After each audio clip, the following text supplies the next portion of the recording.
ছুটির দিনে নিরামিষ পড়লেও মন খারাপের কোনো কারণ নেই, কারণ বড়ির ভাপা আছে, যেটা একাই 100, যার সাথে পুরো থালিটি আমি শেয়ার করছি, যেটা ভালো লাগবেই।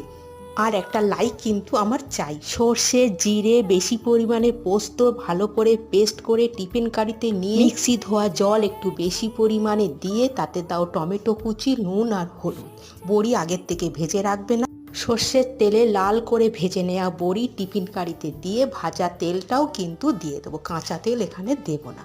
দিয়ে টিফিন কৌটো চাপা দিয়ে গরম জলে 20 মিনিটের জন্য ভাপাতে বসিয়ে দেবো। কুমড়ো শাক ধুয়ে কেটে কড়াইতে 5 ফোড়ন আর শুকনো লঙ্কা ফোড়ন দিয়ে আলু ভেজে তাতে শাকগুলো দিয়ে ভালো করে নেড়ে নুন, হলুদ আর জিরের গুঁড়ো দিয়ে ভেজে জল দিয়ে চাপা দিয়ে দেবো। ওইদিকে আর একটু পনিরের তরকারি কিন্তু করি। বড়ির ভাপাটা নামিয়ে তোমাদের দেখাই কি সুন্দর বড়িটা গলে গেছে। এরকম থাকলে আর কি কিছু লাগে।